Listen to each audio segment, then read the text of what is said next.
Saudara, sekarang waktunya kita untuk menyimak hal yang menarik dari sejumlah daerah. Dan kali ini Panji Pratama, jurnalis Kompas TV di Bali yang akan menyampaikan sejumlah berita dari sana. Panji, selamat siang. Apa saja hal menarik yang akan tim Bali ceritakan kali ini? Baik, terima kasih Maidop.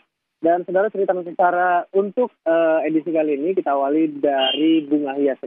Nah, di Bali sendiri ini kita tahu bahwasannya sebagai daerah pariwisata dengan segala aktivitasnya, ini kebutuhan akan bunga hias ini begitu tinggi, saudara.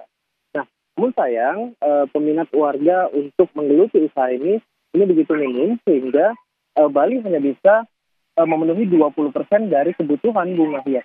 Berikut liputan.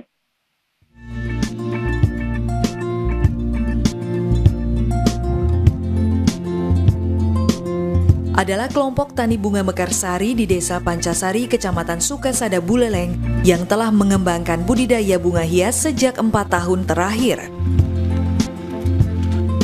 Jenis bunga hias yang dibudidayakan diantaranya krisan, kala lili, snapdragon, lili, snow queen, dan pisang hias. Beberapa jenis bunga yang dibudidayakan ini menjadi bunga hias yang cukup banyak dicari di pasar floris Bali. Oleh kelompok tani di sini, budidaya bunga hias dilakukan dengan memanfaatkan rumah lindung sehingga mendapatkan hasil yang maksimal.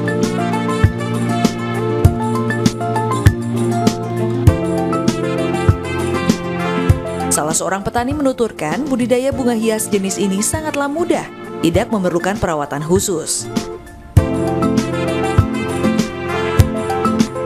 Jadi kita hanya dengan merawat secara sederhana, dengan pemberian pupuk secara sederhana, dengan perawatan secara sederhana, itu sudah mampu menghasilkan sehingga menekan kos biaya produksinya. Tanpa perlakuan, kalau perlakuan khusus itu kan kembalinya ke kos ya, ke biaya. Jadi itu dengan bunga-bunga yang sesuai dengan alam di sini, kosnya jadi rendah, jadi menguntungkan. Masih sedikitnya minat petani yang membudidayakan bunga hias, membuat produksi bunga hias belum mampu memenuhi kebutuhan pasar floris di Bali. Bahkan dikatakan dari 100% kebutuhan akan bunga hias, petani di Bali hanya mampu memenuhi 20%-nya saja, sedangkan sisanya yang mencapai 80% masih dipasok dari Jawa Timur. Kalau diajak bertani bunga, nah di sini kita merubah mindsetnya susah. Merubah mindset, karena kalau kita petani bunga itu tidak seperti petani sayur, sekarang kita tanam, sekarang panen dapat hasilnya. Kalau bunga dia perlu proses lah sedikit. Cuman kalau dari prospek, dari segi harga stabil. Meski usaha bunga hias cukup menjanjikan, namun tidak serta-merta bisnis ini berjalan mulus. Selain belum mampu memenuhi kebutuhan pasar floris di Bali, pengadaan benih bunga hias juga masih tergantung dari Pulau Jawa. Hal ini pula membuat petani bunga hias di Bali tidak bisa mengembangkan usahanya secara maksimal.